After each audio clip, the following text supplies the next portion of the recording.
News आवाज महाराष्ट्राचा।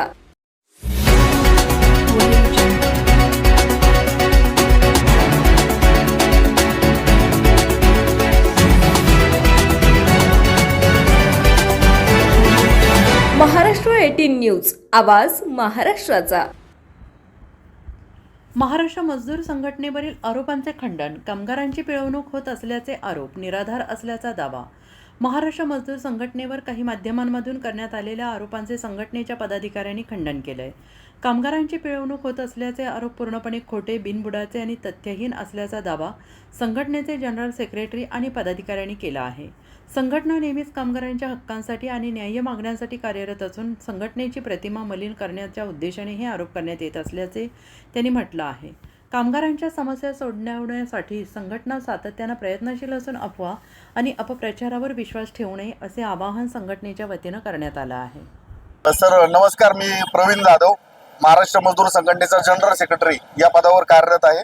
आमची संघटना श्रमिक संघ अधिनियम 1926 अंतर्गत नोंदणीकृत संस्था असून पुणे, माथाडी, हमाल व इतर श्रमजीवी कामगार मंडळ तसेच पिंपरी चिंचवड असंघटित कामगार मंडळाचे सुमारे 6,500 सक्रिय कामगारांपैकी आम्ही जवळपास 3,500 सक्रिय कामगारांचे नेतृत्व करतो।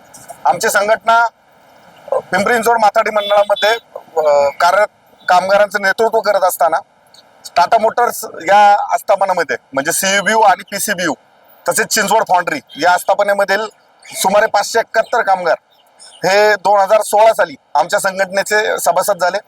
16 ते 18 या कालखंडात कामगारांच्या अडीअडचणी असतील किंवा त्यांच्या इतर प्रश्न असतील किंवा पुरेसे काम उपलब्ध नसल्यामुळे आम्ही 2018, 2020 या कालखंडामध्ये सातत्याने मंडळाकडे टोळी विभाजनाची मागणी केली होती। 2020ला कामगार मंत्री महोदय, पिंपरी चिंचवड माथाडी बोर्डाचे अध्यक्ष यांच्याकडे ती मागणी केल्याच्या नंतर मंडळाने त्याला दाद दिली नाही। त्यावर आम्ही 2021ला मान्य उच्च न्यायालयात रिट याचिका दाखल केली होती। या रिट याचिकेमध्ये 2023 साली म्हणजे जून 2023 मध्ये मान्य उच्च न्यायालयाने दिशानिर्देश आदेश दिले व मंडळाला 4 आठवड्यात टोळी विभाजन करण्याचं म्हणजे आस्थापना निहाय CUBU PCBU या आस्थापना निहाय टोळी विभाजन करण्याचे निर्देश दिले। त्यानुसार ऑक्टोबर 2023 मध्ये टोळी विभाजन टाटा मोटर्स या कंपनीमधील माथाडी कामगारांचं टोळी विभाजन झालं। सुरुवातीला आमच्या संघटनेने केलेली मागणी ही 176 कामगारांची मागणी होती, परंतु सर्वांना समान काम मिळावं, त्यानुसार त्यांना समान दाम मिळेल या भावनेतून अतिरिक्त 30 कामगार या 176 कामगारांच्या बरोबरीने असावेत अशी भूमिका मंडळाने व शासन स्तरावरून झाल्याने आम्ही 495 टोळीतील इतर 30 कामगारांना आमच्या बरोबर येण्यासाठी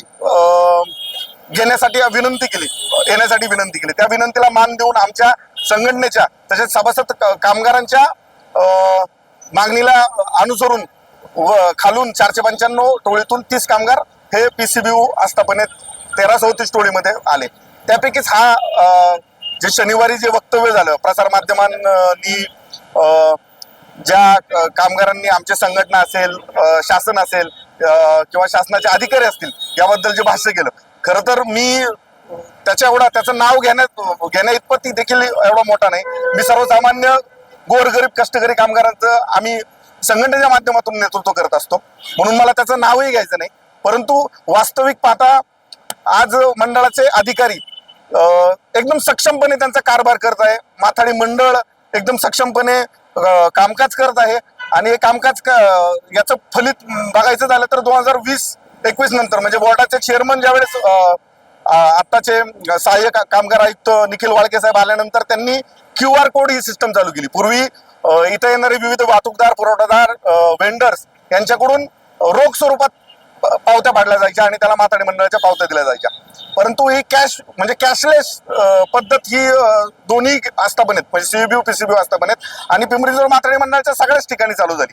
खरं तर त्यांचं अभिनंदन करायचं सोडून उगाच एक विघ्न संतुष्ट एखादा कामगार किंवा इतर कोणत्या तरी संघटनेच्या, कोणत्या तरी राजकीय नेत्याच्या, कोणत्या तरी अराजकीय व्यक्तींच्या आहारी जाऊन जर काहीतरी भाष्य करत असेल तर ते मला वाटत नाही ते योग्य आहे। आज तुमच्या समोर त्या दिवशी झालेल्या वक्तव्याबद्दल बोलायचं जर झालं तर माझ्यापेक्षा एकदम चांगल्या पद्धतीने हे कामगारच त्यांच्या भावना व्यक्त करतील। कारण शेवटी मी हा संघटनेचा भाग आहे. मी त्या टोळीचा सभासद नाही किंवा त्या टोळीत माथाडी कामगार म्हणून कामही करत नाही. त्यामुळे माझ्यापेक्षा जास्त त्यांच्या असणाऱ्या अडीअडचणी असतील, व्यथा असतील, त्यांचे प्रश्न असतील, हे मला असं वाटतं की ते कामगार चांगल्या पद्धतीने सांगू शकतील. आणि जरी काही अडचणी एखाद्या कामगाराला असेल त्या शनिवारी वक्तव्य केलेल्या कामगाराव्यतिरिक्त, तरी शासन आहे, माथाडी मंडळ आहे, योग्य ती शहानिशा तिथं केल्यानंतर असं जर भाष्य केलं तर ते योग्य ठरलं असतं. माझी तुम्हा सर्वांना, प्रसार माध्यमांना हात जोडून विनंती आहे की अशा प्रकारे उद्या कुणी येईल आणि प्रसार माध्यमाचा कुठेतरी गैरवापर करण्याचा प्रयत्न करेल आणि काही भाष्य करेल. त्यामुळे एखाद्या समाजात चांगल्या पद्धतीने काम करणाऱ्या व्यक्तीची, संघटनेची प्रतिमा मलिन होईल. याला खरं तर तुम्ही देखील अशा गोष्टींना वाव देता कामा नये. तुम्ही देखील या गोष्टी शहानिशा करावी अशी मी सर्व प्रसार माध्यमांना हात जोडून विनंती करतो. आणि इतर बाबी बोलायचं झालं तर माझ्यापेक्षा जास्त चांगल्या पद्धतीने ते कामगार बोलतील, तर त्यांनाच प्रश्न विचारलेलं बरं होईल असं मला वाटतं. कोण बोलणार? नमस्कार, मी अविनाश वसंत जांभळे, टाटा मोटर्स PCBU गेटमध्ये 1337 टोळी क्रमांक 1337चा मुकदम या पदावर काम करतो. परवा दिवशी झालेल्या बाईट किंवा दिलेली काय कुणी दिलेली त्याच्यावरती न्यूज, त्या गोष्टीमध्ये किती तथ्य किंवा त्या गोष्टीमध्ये किती सत्य आहे त्या गोष्टी तपासून घेण्यासाठी कृपया मीडियावाल्यांनी आपलं माथाडी बोर्ड किंवा कामगार मंत्री असतील त्यांच्याकडे त्याची चौकशी करून ज्या काही न्यूज चालवायच्या आहेत तुम्हाला त्या चालवा. त्या आरोपाचं खंडन तिथूनच तुम्हाला होईल, कारण आमचे पगार किंवा आम्ही ज्या ठिकाणी नोंदीत आहे ते सगळं माथाडी बोर्डात आहे. आमचे पगार माथाडी बोर्ड करतं, बाकीच्या गोष्टी ज्या रजिस्ट्रेशन असेल काय असेल ते सगळं बोर्ड बघतं. तर तुम्हाला तिथून सगळ्या गोष्टीची कल्पना येईल आणि त्यानंतर तुम्ही त्या गोष्टीचा पुढे हे मांडू शकता, खुलासा करावा. दुसरा काय प्रश्न आहे का सर?